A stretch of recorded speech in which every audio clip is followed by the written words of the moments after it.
तो आज हम बात करने वाले हैं मनसा मूसा के बारे में, जो इस पृथ्वी का सबसे ज़्यादा अमीर राजा हुआ करता था और उसकी जितनी दौलत आज तक किसी के पास नहीं है। आज से लगभग 740 साल पहले 1280 ईस्वी में अफ्रीका के किसी अनजान जगह पर पैदा हुआ था मनसा मूसा। अपनी उम्र के 33वें साल में अबू बकर द्वितीय के बाद ये माली के साम्राज्य का शासक बना। मूसा का साम्राज्य वर्तमान घाना, टिम्बकटू और माली के विशाल भूभाग पर फैला हुआ था। मूसा नमक और सोने के कारोबार का बादशाह था। कहा जाता है कि जब मूसा ने हज की यात्रा की तो उसके काफिले में घोड़े और 80 ऊंट शामिल थे, जिसपे से हर एक पे 136 किलो सोना लदा हुआ था। जिस इलाके से उसका काफिला गुजरता, वहां दिखने वाले भिखारियों में मूसा सोने के सिक्के बांट देता। अपने से पहले शासक अबू बकर द्वितीय की मौत के बाद 1312 में मनसा मूसा माली के साम्राज्य का शासक बना। यह वो समय था जब यूरोपियन देश संसाधनों की कमी के कारण युद्ध की चपेट में थे और माली के साम्राज्य का सुखद युग चल रहा था। यहाँ नमक और सोने जैसे प्राकृतिक संसाधनों की कोई कमी नहीं थी। माना जाता है कि मूसा का पश्चिमी अफ्रीकी साम्राज्य दुनिया में सोने का सबसे बड़ा उत्पादक राज्य था, वो भी ऐसे समय में जब दुनिया में तेजी से सोने की मांग बढ़ रही थी। अनुमान के मुताबिक एक साल में लगभग मालियन साम्राज्य में 1000 किलो सोने का उत्पादन किया जाता था। मनसा मूसा का पूरा नाम मूसा कीटा प्रथम था। राजा बनने के बाद उन्हें मूसा नाम की पदवी मिली, जिसका मतलब होता है सुल्तान, विजेता या सम्राट।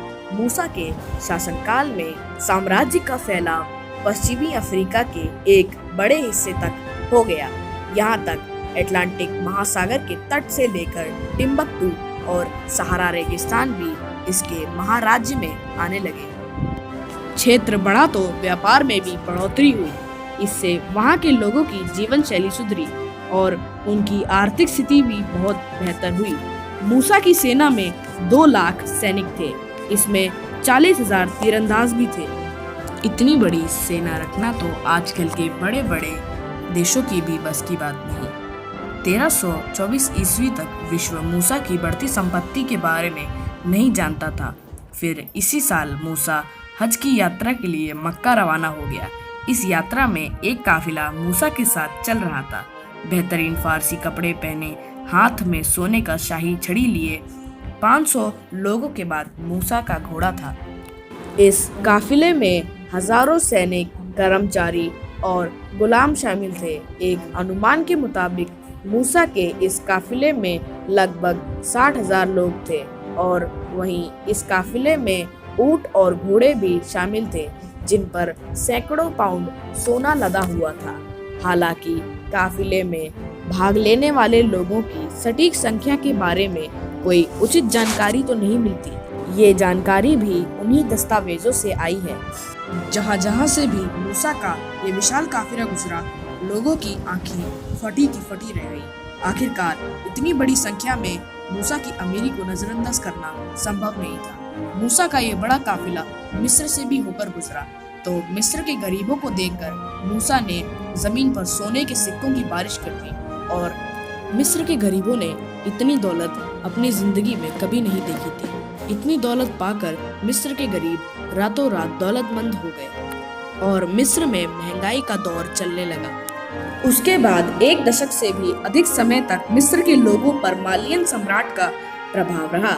अपनी हज यात्रा से लौटने के बाद मूसा ने मालियन साम्राज्य में कई मस्जिदों का निर्माण करवाया। तो ये थी कुछ जानकारी इस विश्व के सबसे ज्यादा अमीर इंसान के बारे में। और हाँ, हमारे इस नए वीडियो को लाइक ज़रूर करें और हमारे चैनल को सब्सक्राइब कर उस बाजू वाली बेल को भी दबा दें, ताकि हमारे नए वीडियोस की नोटिफिकेशन सबसे पहले आपके पास आए। एंड प्लीज़ प्लीज़ प्लीज़ हमारे इस वीडियो को कमेंट करें, मुझे आपके कमेंट्स का इंतज़ार रहेगा।